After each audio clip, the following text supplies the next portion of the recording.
early morning in Joal, a small fishing village in Senegal, and every day fishermen like Madad Husseini, his children, and a crew set out to sea.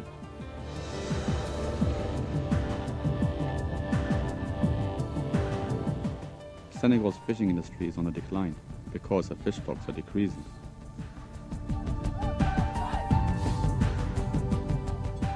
The invasion of foreign trawlers means Senegalese fishermen are struggling to survive, a state of affairs which is threatening to devastate the entire region. With fewer fish in the sea, the fishermen are resorting to making their money out of turtles. Many observers believe that soon in developing nations, fish will be a luxury.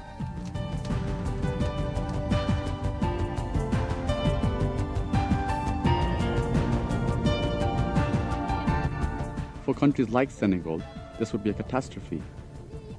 Fish is a fundamental part of their diet and a most important source of protein. Without fish, there would be widespread hunger in Senegal.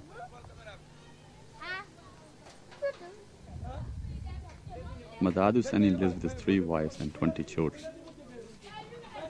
As they now have to sell their dwindling catches to survive, fish to eat is becoming rarer. There are now fewer fish and fewer kinds of fish compared to what we used to have. The big boats are catching everything. We've had accidents with foreign ships where they come too close to the coast and our nets get torn. Because most fishermen are illiterate, the government does what it wants. Madad Husseini is referring to the EU supertrawlers whose governments recently paid the Senegalese state $13 million for the rights to fish in her waters for 4 years. 50% of that income was earmarked for the harbour's redevelopment and the local fishermen. But they say they received nothing. We are very happy with the agreement between the EU and Senegal. I don't know anything about fishermen who are against the deal. The Spanish are happy because 3 out of 4 trawlers here are from Spain. Attracted by the quality of the fish stocks, they use ground-dragging nets which damage the seabed and fish breeding grounds. The Senegalese people are seeing the source of their food damaged forever.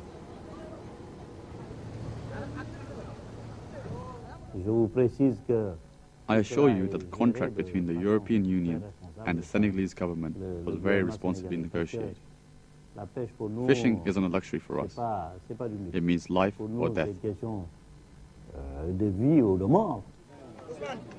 But many Senegalese fishermen do feel the government is exploiting them by selling out to the Europeans. The fishing agreement should be cancelled immediately. We can't control it. There has to be research into the fish populations. Our fishermen here aren't profiting from the contract with the European Union.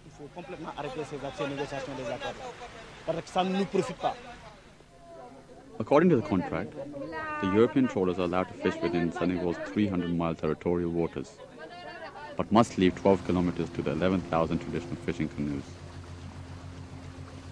The EU trawlers are also required to employ local workers, but the Senegalese authorities either lack the money or willpower to enforce these conditions.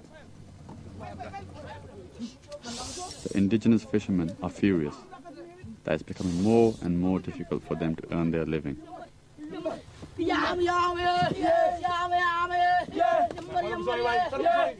Up to 50% of Senegal's coastal workforce are employed in the fishing industry. Any changes in fish stocks directly impacts upon the Senegalese nation. Fishermen until recently say they used to need 24 hours to fill their boat with fish.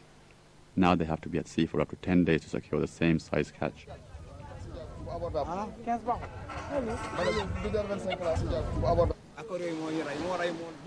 The fishermen who sided with the EU agreement are being paid by the government. There's less fish now. Of the 10 kinds of fish that we used to catch, there's only 2 kinds left for us. The super trawlers fish until the sea is empty and then clear off. We don't get anything. The export operation is in danger of destroying the country's subsistence economy. The super trawlers are supposed to fish beyond a 12-kilometer exclusion zone, but as stocks diminish, they're fishing closer to land.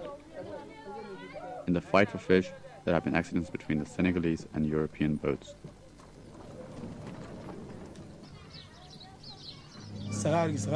My canoe sunk after a collision with a Greek boat at 3 o'clock in the morning. We didn't have a light. I lost everything. I brought a court action against them, but it came to nothing.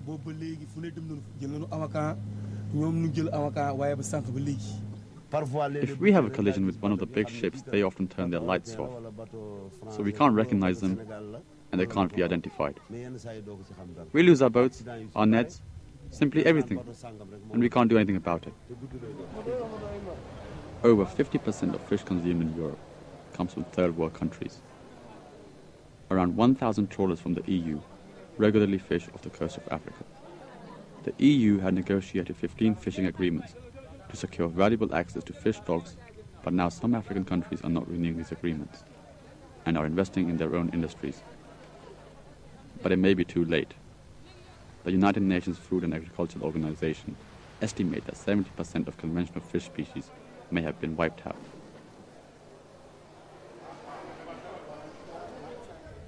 And a shortage of fish means price rises. In Senegal, nearly 1 in 3 of the population are undernourished.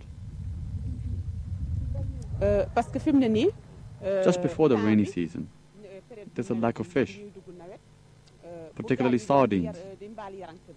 The price is too high. I have to pay much more than I used to.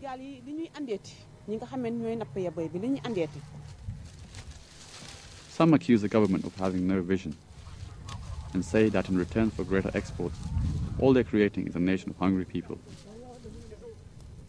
But the government insists the fish stocks can cope. In many parts of the world, like in the European waters, there's hardly any fish left. Luckily, we still have fish stocks. The government takes responsibility to check them. But some species are causing us concern.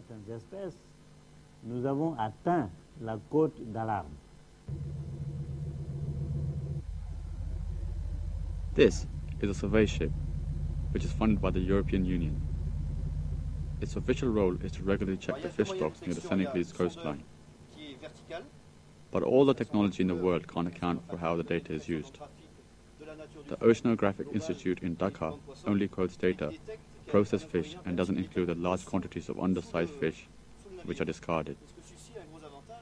The total number of fish caught could be double the amount they quote, throwing into doubt the whole basis for the EU contracts.